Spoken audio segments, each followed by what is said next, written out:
Hi everyone, welcome to the success story session of JIB examination. And today I have with me a very special guest, Chandramohan Verma, जिन्होंने JIB exam को qualify किया है. Welcome to the session Chandramohan. Thank you sir. Welcome. First of all I would like to know कि आपका क्या score रहा इस बार के JIB एग्जामिनेशन में. और सर मेरा पीपीवी में रिटेल में जो था 58 था, पीपीवी में 58 था, एएफएम में मेरा 54 है और मेरा सर आईएनएफएस में 47 था। तो आपने JIB एग्जामिनेशन फर्स्ट अटेम्प्ट में क्वालिफाई किया है. हाँ sir sir. Great great. Chandramohan, आप कौन से बैंक में हैं और आपका कौन सा JIB अटेम्प्ट था ये. सर मेरा फर्स्ट ही अटेम्प्ट था ये। मैं सेंट्रल बैंक ऑफ इंडिया में एज एन असिस्टेंट मैनेजर था। Right great. और कितने साल हो गए आपको बैंक में काम करते हुए. तो 2 साल होने वाले हैं अभी। राइट. तो आपने कब प्लान किया कि आपको ये JIB एग्जामिनेशन देना है. सर प्लान तो स्टार्टिंग से ही था कि एग्जाम देना है, बट एक्चुअल में क्या होता है कि वी आर ऑन प्रोबेशन में थे हम।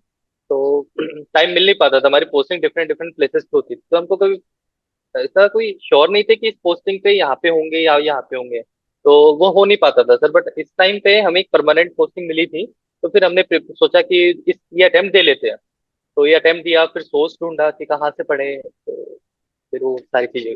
तो अभी कहाँ है आपकी पोस्टिंग इस टाइम पर. सर एमपी में, मध्य प्रदेश। Great great. तो मैं आपसे यही पूछना चाहूंगा कि आपने जो तैयारी है वो सेल्फ स्टडी से करी है या फिर किसी कोर्स के थ्रू प्रिपरेशन करी है आपने JIB नहीं एग्जामिनेशन नहीं की. सर, सेल्फ स्टडी से करी है और बाकी यूट्यूब से करी है, मतलब तो सेल्फ ग्रेट स्टडी। ग्रेट. तो आपने किस तरीके से प्लान बनाया इस बार के JIB एग्जाम को क्वालिफाई करने का. आपका प्लानिंग कैसा था, आपका एग्जीक्यूशन आपने कैसे किया और कंसिस्टेंसी आपने किस तरीके से मेंटेन करी इस एग्जाम की प्रिपरेशन में. सर एक्चुअली क्या होता है कि अपन को जैसे 10 बजे जाते हैं, शाम को 7 बज जाते हैं, 8 बज जाते हैं, तो फिर टाइम तो होता नहीं है, सिर्फ खाना बनाना, खाना खाना, वो सब चीज होती है। तो एक्चुअली जितना भी टाइम निकाल पाते 2-3 घंटा, तो फिर उसके लिए सोर्स ढूंढा। सबसे पहले मैं गया कि मैं पढ़ूं कहाँ से। सबसे मेन तो वही था टास्क की, पढ़े कहाँ से हम, क्योंकि बुक अपन प्रिफर नहीं कर सकते सर, इतना टाइम नहीं होता था सर। तो फिर मैंने गूगल पे सर्च किया, जैप करके लिखा, तो मुझे एडुटैब आया, 2-4 चैनल्स और भी आए। फिर एडुटैब पे मैंने पर्टिकुलर सेशंस देखे, जैसे पीपीपी के हो गए, एफएम के हो गए, मेगा मैम के हो गए, सेशन देखे मैंने एक एक करके, तो मुझे ठीक लगा। फिर उसके बाद लास्ट में जब, तो ये था सर, ये टाइम तो ये था कि मैं 2 घंटा दे लेता था आता, तो फिर 2 घंटे में अपन डेली पढ़ रहे हैं, तो ये थोड़ा कंसिस्टेंसी हो गई। फिर उसके बाद में क्या हुआ कि लास्ट टाइम पे जब अपने को 10-10 दिन बच रहे थे, 10-10 दिन, तो लास्ट में मैम ने, मतलब एडुटेक टीम ने क्या किया कि जो फुल कवरेज करके एक वो था, हाँ जी, वीडियो. तो था, है ना, वीडियो थे फुल कवरेज करके, वो डाल दिए, अपलोड कर दिए।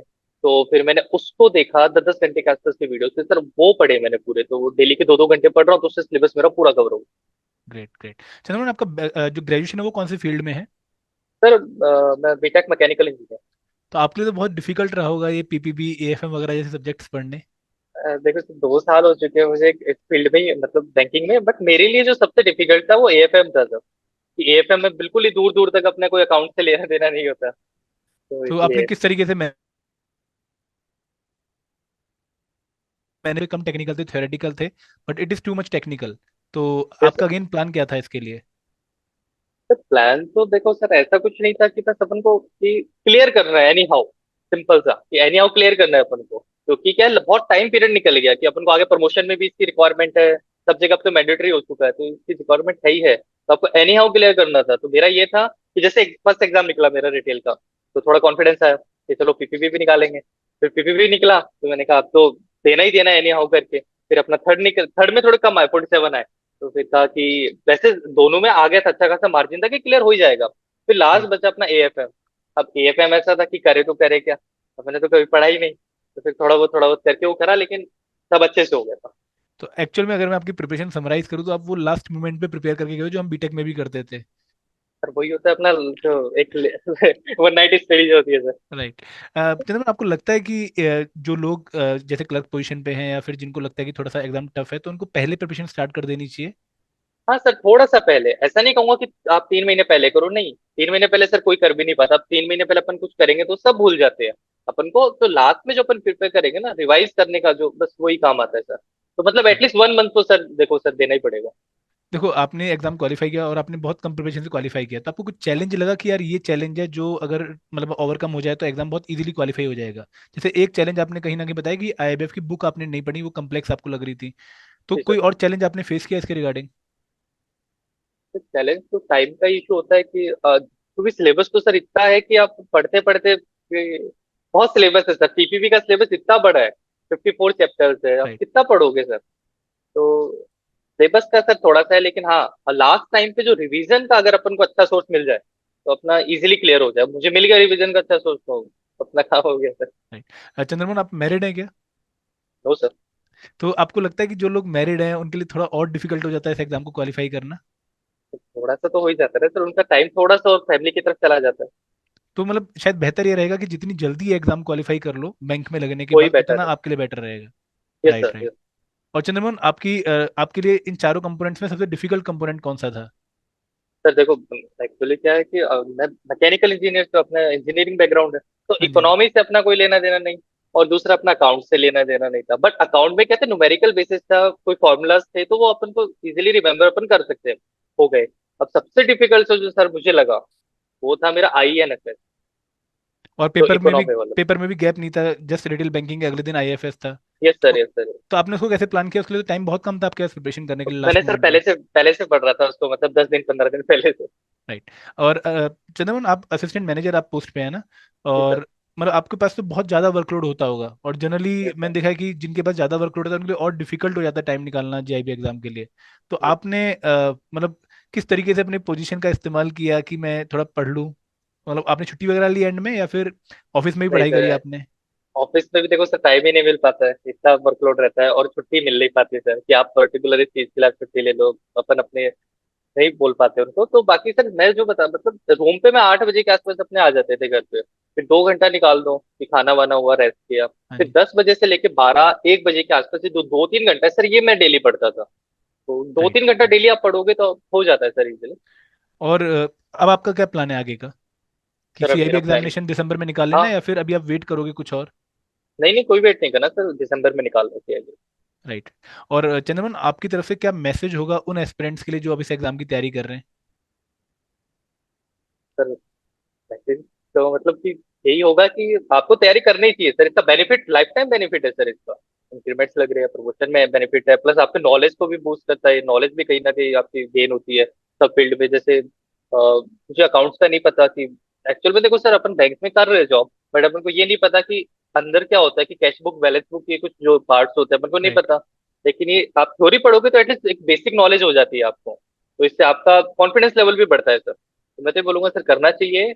और थोड़ा सा टाइम दो, जितना हो पा रहा है टाइम निकल पा रहा है आप निकालो। जैसे 1 घंटा निकल रहा है, आप उसको ये मत देखो यार 1 घंटे में क्या होता है, नहीं आप 1 घंटा तो पढ़ो एटलीस्ट। कल को आपको 1.5 घंटा निकलेगा, 2 घंटा निकल पाएगा, कॉन्फिडेंस आएगा फिर।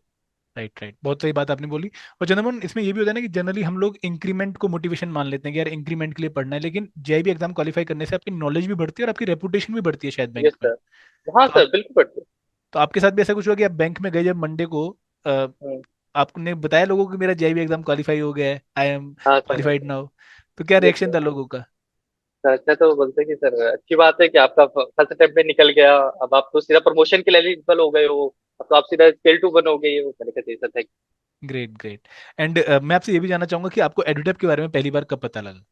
सर एडुटेक में फर्स्ट टाइम, तो सर जब मैं रिसर्च देख रहा था तो यूट्यूब से पता चला एक्चुअल में। सर मैंने यूट्यूब पे जैसे ही सर्च किया जैप पीपीबी या फिर जैप के प्रिपरेशन, तो मेरे पास एडुटेप के ही मोस्टली एडुटेप आ रहा था यूट्यूब पे। तो मैंने एडुटेप देखा, फिर मैंने एक दो लेक्चर्स देखे तो मुझे ठीक लगा, फिर मैंने एक फ्रेंड से पूछा मेरे, वो भी बैंक में ही है, तो उससे पूछा, उसने बोला हाँ एडुटेप ठीक है। तो उससे पूछा तो उसने बोला एडुटेप ठीक है, तो फिर मैंने कहा ठीक है चलो इससे देखते हैं। फिर मैंने जब पढ़ने लगा तो मुझे लगा हाँ ये अच्छा पढ़ा रहे, कि ये मतलब जो बुक का सिलेबस है, माना कि वैसे नहीं पढ़ा रहे एग्जैक्टली। नॉर्मल लोग क्या करते हैं सर कि मैकमिलन के बुक का प्रिंट आउट निकाला, उसको पीडीएफ बनाया और उससे ऐसे ऐसे ऐसे अंडरलाइन करके पढ़ा बिल्कुल, देते हैं। बिल्कुल। वो नहीं पढ़ा रहे सर, ये अपने खुद के टॉपिक्स और वो पूरा पीपीटी प्रिपेयर करके उससे पढ़ाया जा रहा है। तो वो चीज अच्छी लगी मुझे, लेकिन हाँ सब कुछ था सर सिलेबस में, एवरीथिंग सब कुछ। और मैं आपसे ये भी जानना चाहूंगा कि क्योंकि आपने हमारे सेशन काफी फॉलो किए हैं, तो क्या कोई सजेशन है कि हम और इस तरह के सेशन अगर लेकर आए तो ज्यादा बेहतर होगा बैंकर्स के लिए, जो डिफिकल्टी फेस करते हैं एग्जाम क्वालिफाई करने में? हाँ सर देखिए, मैंने जैसे बताया फुल कवरेज वाला था, ऐसा कुछ लास्ट में रिवीजन टाइप, मतलब कुछ एक ही जगह पे सर अपन को सब कुछ मिल जाए ना तो वो अच्छा है, क्योंकि अपन सर इतना टाइम नहीं होता कि सब जगह ढूंढ पाए, तो वो चीज रहती है सर। ये अच्छा ग्रेट। प्लान था, मैं वही बोल रहा हूँ कि जो फुल कवरेज वाले कोर्स थे ना सर, सिर्फ मैंने वो ही देखे हैं। और लास्ट टाइम पे वो जरूर देखे सर, 2 घंटे के जो मैराथन और वो आती थी, तो फिर उससे रिवीजन हो जाए अपना पूरा। बहुत बढ़िया। एंड चंद्रमोहन, जो सीआईबी एग्जामिनेशन है उसके लिए आपका क्या अप्रोच है? सर मैं अभी तो बस रजिस्ट्रेशन अपने सितंबर रजिस्ट्रेशन है सितंबर ना में हो सर। गया? हाँ जी, सितंबर सितंबर में में। रजिस्ट्रेशन, तो बस वो रजिस्ट्रेशन करूंगा सर, तब से पढ़ूंगा, रजिस्ट्रेशन करूंगा एक्सेल में उसके बाद। राइट। एंड चंद्रमोहन, मैं आपसे ना एक और चीज जानना चाहूंगा जो अगेन हमें थोड़ी कम इन्फॉर्मेशन है क्योंकि हम नॉन बैंकर्स हैं, जी सर। कि जब हम मई जून साइकिल की बात करते हैं तो काफी लोगों को इस पर दिक्कत इस वजह से भी, क्योंकि एक तो मार्च में काफी रश होता है ना, फाइनेंशियल साइकिल क्लोज हो रही होती है, प्लस इलेक्शन भी इस बार आ चुके थे। तो ऐसे केसेस में जो एस्पिरेंट्स होते हैं उनको किस तरीके से चीजों को प्लान करना चाहिए? सर देखो, इलेक्शन ड्यूटी मेरी भी लगी थी। तो अब इलेक्शन ड्यूटी में क्या होता है, आप पूरे दिन नहीं होते हो, आप शाम को तो घर पे आओगे ना सर। अब मान लिया आप थक गए, एक्स्ट्रा वो हुआ, वो थक गए, बट आप शाम को घर पे आओगे, जैसे कि सर क्लोजिंग के टाइम पे हम रात में 10 बजे तक ब्रांचेस में थे, तो उस टाइम नहीं पढ़ा जाता सर। मैं नहीं बोलूंगा कि आप आके पढ़ो ही, नहीं पढ़ा जाता सर, 2 4 5 दिन आप निकाल लो, कोई दिक्कत नहीं, रेस्ट कर लो, बट आप उसके बाद आप उस चीज को वापस कंटिन्यू करो। Right, right. एंड एक और चीज आपसे मैं पूछूंगा कि आपने नोट्स बनाए थे अपनी प्रिपरेशन में? हाँ सर, नोट्स बनाए थे। तो मतलब अगेन नोट्स कैसे, किस फॉर्म में बनाते हो? क्योंकि लोग कंप्लेंट ये करते हैं कि सर अगर नोट्स बनाने चाहें ना तो और टाइम लग जाता है, काफी टाइम लग जाता है। हम अगर रीडिंग करते रहें उनको बाद में दोबारा देख लें वीडियोस को, ज्यादा बेहतर रहता है। तो आपकी क्या राय है इस बारे में? सर एक्चुअली क्या होता है कि देखो, मैं भी यही सोचता था सर कि मैं एक बार वीडियो देख लूंगा, फिर मैं लास्ट में जाते टाइम उसको फास्ट फॉरवर्ड करके देख लूंगा। तो उसमें क्या होता है सर, 10 घंटे की वीडियो है मेरे पास, मैंने उसको कितना भी मैं फास्ट फॉरवर्ड कर लूं, मैं 4 5 घंटे से पहले उसको कवर नहीं कर सकता। राइट। और जबकि जो मेरे नोट्स है सर, वो 10 पेजेस के नोट्स है, उसको मैं ऐसे जैसे जैसे पलटूंगा ना सर, वो सिर्फ 10 मिनट में खत्म हो जाएगी। तो आपके नोट्स में था क्या बेसिकली? तो मेरे नोट्स में मॉड्यूल वाइज मैंने बनाए थे, कि पहला मॉड्यूल हो गया जो बेसिक पॉइंट पॉइंट लिख दिए मैंने, कुछ अपन को चीजें पता है, बस मैंने पॉइंट लिख दिए कि एटलीस्ट उसके 4 टाइप होते हैं, तो मुझे 4 टाइप याद है, वो लिख दिए मैंने। फिर एएफएम में क्या किया था सर, मैंने फॉर्मुलेस थे, एएफएम में तो फॉर्मूला चल रहे हैं, एएफएम में सारे फॉर्मुलेस लिख लिए, कि एक बार उसको जस्ट देख लेते हैं। और जो अपने इंडियन स्टैंडर्ड के जो थे ना सर, जो इंपॉर्टेंट बताए थे, वो हाँ मैंने जी। नोट कर लिए थे। मैंने टैक्सेशन के एटीसी के अंदर जो आते हैं, एटीसी वाले पूरे लिख लिए थे। तो बस ये नॉर्मल थोड़ा बहुत लिखा, आई थिंक 15 20 पेज का मुश्किल से नोट्स होंगे मेरे पास। बट मतलब हाँ फैक्चुअल लेकिन, फैक्चुअल डाटा, वो पॉइंट जो भूल सकते हैं वो आपने लिख लिए? हाँ सर वही लिखे थे मैंने, थ्योरेटिकल कुछ नहीं लिखा था, बस जो नॉर्मल पॉइंट है, बुलेट पॉइंट टाइप मैंने सर लिख लिए थे। Great, great. एंड चंद्रमोहन, बहुत अच्छा लगा कि आपने काफी डिटेल में चीजें बताई। And again many many congratulation for your JAIIB qualification, और मैं एक्सपेक्ट कर रहा हूँ कि आप इस बार कैब एग्जामिनेशन भी जल्दी फोड़ेंगे और मल्टीपल इंक्रीमेंट्स के साथ अपनी लाइफ एंजॉय करेंगे। Thank you very thank you sir. Much. Thank you very thank much. You.